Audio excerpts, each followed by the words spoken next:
This is going to be a quick tutorial on how to just set up a quick scene in Blender. I'm not really good at the environments, but I can show you guys just how to set up a camera, how to do some cool tricks with that, and maybe just how to set up some lighting. So if you watched the previous tutorial, I showed you all how to import this animation from Endorphin over here. So what we're going to do first is let's go ahead and add a floor. So go over to Add and click Mesh Plane. And to scale that up, hit S, and you're going to make it bigger. However, whatever size you want. I like to sometimes make it very big, and you'll see why. So one thing we notice is that our character's feet clip through. So you can either move your characters up, or you can select your floor, hit G, Z, and just drag that down to a good spot. I want to go a little further. Make sure to watch your animation all the way through, just to make sure if there's any clipping errors. Like you can see, his arms don't land entirely, so like I would kind of want to just move it up just a smidgen. Nah, I'm moving his back down. The feet are messing with me. That looks good enough for me. So the next thing we're going to want to do is probably add a camera to the scene, because that's another way to, that's the only way you can render the animation. So go to click Add, hit Camera, and there's the camera. You can hit Z or 0 to look in the camera viewport. So before we get started on the camera, I want to show you guys a cool trick. If you go over to the viewport tab up here and click Navigation, and go down here to walk navigation. If you select that, you'll notice that it kind of puts you in a no clip mode, where you can shift to go faster, move around. If you scroll up, it makes you go faster. E to go up, Q to go down. It's a really good way to navigate the viewport. So what we want to do is we want to apply a shortcut to that. So select View, go down to Navigation, find that walk navigation, right click it, change the shortcut. My key I like to use is V. So now, anytime you click V, you can fly around in that viewport. It's also really good for just camera and everything like that. So if we play our animation, here it is right here. It goes a little bit too long at the end, so I'm going to end it at like 200. Change your frames there. So hit 0. And tab into your camera, and then press V, and then you can select your camera or different angles and stuff. Click to apply.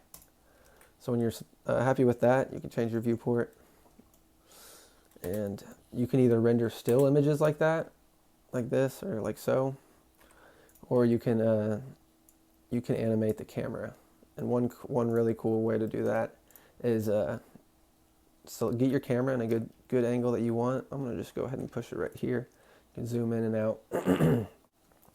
The lighter gray area is what will be rendered.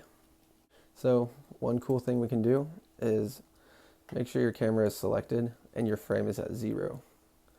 And then what you're going to want to do is you're going to select this little record button here. And then what you're going to do is when you play your animation, right after you play your animation, you're going to hit that shortcut to do the walk animation, like so.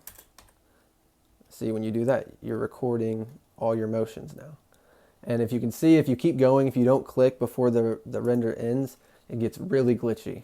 So one way to clear that, you're going to select all of them, hit X, or yeah, click in this area here, A, X, delete keyframes, and then reapply your camera. One thing about it is you're going to have to be really quick, especially if you only have 200 frames. You're going to have to click before the simulation ends. So let's try it again. So I'm going to clear this, start one. Make sure that you have your camera selected. Make sure that is on. Space V, and you can fly around and click. Oh, I was just a little bit too late there, you can tell, see? But if you cut it soon enough, you can find the keyframe that's wrong and you can delete it. So now you can see it starts like this. And right now you can tell it's really jumpy, really glitchy. You wouldn't want to render that. So how to smooth it out is you're going to want to click, it is Shift F6. And it takes you to this screen here, and you can pull this up, and it shows you all the angles of the camera. We don't really care about them though, because we're just going to want to smooth them out. First thing you want to do is move your thing to the first frame. You're going to press the I key. Select all channels. Then you're going to go to the end, and you're going to select the I key, all channels. Press the A button, and then you're going to hit Shift Alt O, and it's going to fill in those blank spaces with keyframes. Next thing you're going to want to do is, this is the fun part. I love seeing this. So you can play your animation if you want. Make sure all of your keyframes are selected, and then you're going to hit Alt, and you're just going to, while you're holding Alt, just spam O. And as you spam O, you'll see that it quickly smooths out your animation. And the more you press that, the more smooth your animation will be. So if we look in full view, it looks pretty cool. Like, I like the smooth. So that's one way to fix your camera. Now we're going to go to the lighting. So go back to your viewport, go to frame 0, hit Control F12. Oh shit, not Control F12. I'm sorry, it's not Control F12. It is Shift F12. My bad. Control F12 is actually how you render, which we don't want to render just yet. We have no lighting. So let's add a sun. You hit Shift A, light, sun. And if you hit G, you can move that sun up. And one cool way to see your lighting is if you go to the top right, you can click the rendered viewport shading. And it still doesn't look really good. It still looks really dark. So we can go to our world settings here on the right side, select the color, and you can turn that brightness up a little bit. Turn it up to your liking. I like it right here. That looks good enough to me. For me, actually, you know what if we go all the way? That's just a little too bright for me. Let's go down. And that looks good. I'm satisfied with it. Another thing you might notice is your characters might be super shiny. One thing to do to fix that is if you click on your character, go to the shading section, zoom in here, you can see that this principal BSDF has a roughness that connects over here to this file. If you select that file and hit X to delete it, it'll get rid of that shininess and it'll smooth out your character a little bit. So let's go ahead and do that to the ninja as well. So select him. Sometimes it won't have the roughness. It'll just have a little scale. You can scale that down. So let's go here and delete that file. Looks a lot better. Let's go back to the layout tab. And let's go ahead and let's just see what it looks like. It might render really slowly, but I like how it is. Looks good enough for me. Another way you can change the floor is to select your floor, go to material here on the right side. Sorry. Click new, base color, and you can select your color however you want. Let's do just like a light green. Good enough for me. Another cool thing you guys can do, if you're satisfied, that's a simple way to just get a basic floor and some camera tutorials with the sun. Another cool tip I can show you guys, if you want to delete this sun, you can add a light, a point, and with that point you're going to hit G, move it up above them. And I heard that if you use 3 of them, it's really good. So let's go to the viewport settings. And what I want to do is I want to go to the world properties, and I'm going to turn this down all the way to black. And then you're going to select your light, go over here to the little light bulb setting, the data, and you're going to turn the power up. And the more you turn that up, the better it's going to look. So you can swipe. I think 300 is probably good.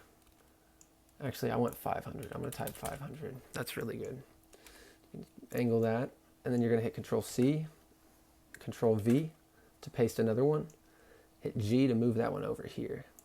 And let's do it one more time. Control V, and let's move it to this section right here.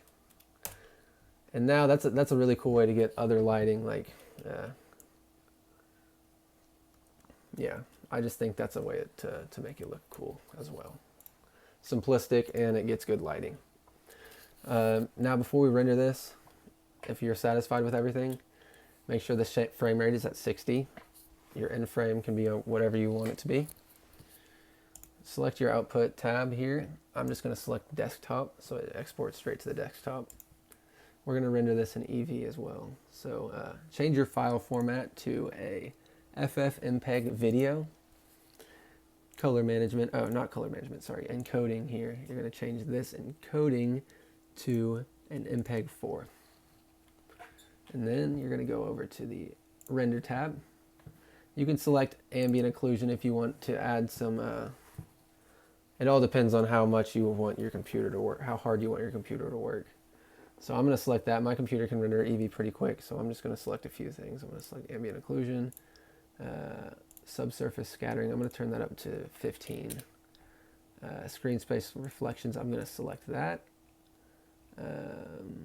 Shadows, I'm going to turn these up all the way. And I'm going to, and that's it, that's all I'm going to do. And if you want to just check to test, select a frame, go to the render button up here, and click render image. You can also just hit F12 and it'll render an image for you, which that looks good to me. I like the lighting and I'm satisfied with it. So let's go ahead and, it doesn't matter what frame you're on. If you go to render animation, you can also hit Control F12. Click that and let's go ahead and wait and let our computer do the work. And sometimes it can take a while to render, but I will put the ending setting, or the end render, sorry, at the end of the video. Damn, I am tired, man. This is my third tutorial. These took so many takes, man. Let me know. I could probably do a lot better job, but let me know if I need to be more thorough and everything. Shout out to the Discord, the Endorphin Discord community. Love you guys. Peace.